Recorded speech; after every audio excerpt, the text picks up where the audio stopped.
Tak, udało się. Dzień dobry, bardzo ładne. Tu jest wejście normalne, ale jakbym nie był to by mi lepiej szło to wszystko.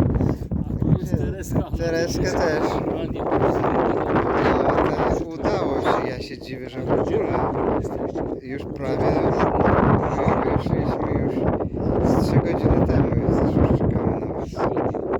Tak. Czekamy, się doczekać nie możemy.